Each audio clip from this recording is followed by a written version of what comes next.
Now the loop itself needs to go down. Okay, and so what we're going to do is we're just going to kind of start moving some of these points around, just trying to get a good shape on it. And I'm going to hold shift, I'm going to drag around.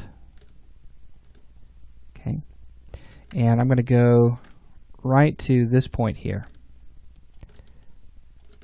Okay, so we're just connecting all of that together. Go. And remember to hold or to move points around while using the extend tool. You need to hold shift, control, and alt, and then just drag those vertices. And then to create a new edge, you hold shift and then drag from that edge. And then to bridge across from one edge to another, hold control and alt. Then left click and drag across an edge to another edge. Alright, so to bridge, let's hold down control, alt, left click and drag up. So just like this. Now we may get some areas that start to look a little thin here, so you can see that we don't have enough polygons to accommodate this, and which is totally fine. What we can do is we can actually come in and let's go ahead and use target weld. So let's go to vertex mode. I'm going to right click and go to target weld, and I'm just going to target weld down just like this, and then I'm going to target weld across. And yeah, we do lose some resolution there, but that's okay. Let's go ahead and go back to extend, and let's just kind of move these points around a little bit. And we're going to bring this back up. Okay, this part in the corner of the mouth is very important, because when the mouth opens, this gives it enough geometry to where it can actually open up the mouth. Okay, so we're just going to redistribute some of the polygons a little bit. So let's wait for this to go ahead and autosave. I'm actually probably going to go ahead and just turn that off because that can be a little bit of a problem here for me. It's taking too long to autosave. But you can go ahead and leave it on if you like for your own project. Just make sure that you save very often. Alright, so now that we've got that loop in, okay, this is going to make sure that the mouth deforms really well. Then we can come in and we can start bridging across. So hold control alt and then just left click and drag across here. And then I'm going to go from here to here. And we'll probably need another segment right up in here somewhere.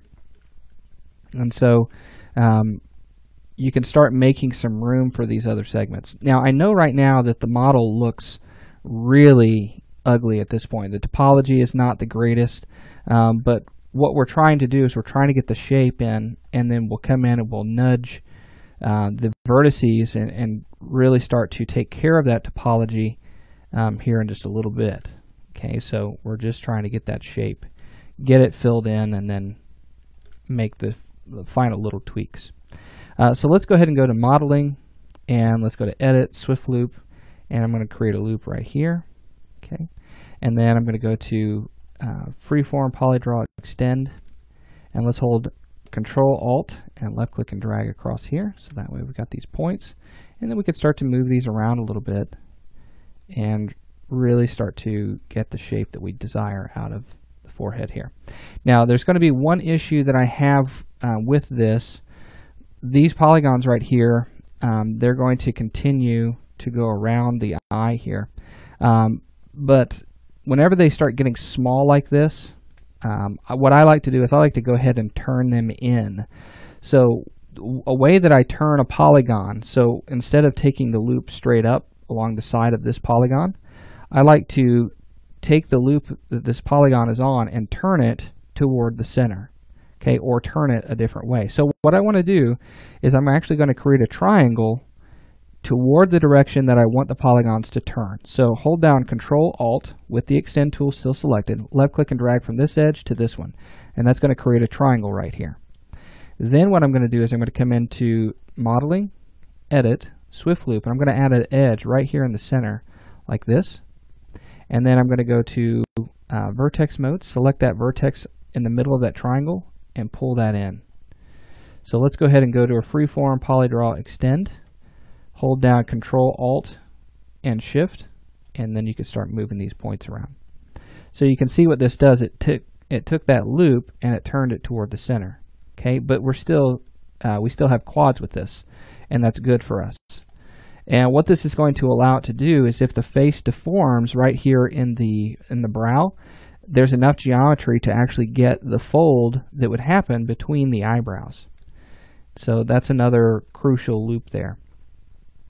All right, so let's go ahead and fill in the nose here.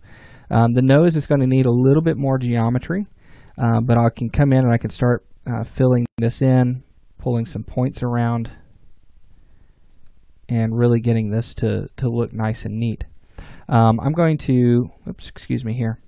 I'm going to go from this edge right here. I'm going to hold Shift, and I'm going to drag that out. Let's hold down Control-Alt-Shift, and let's pull these points down. Let's try to trace around the edge of the nostril here.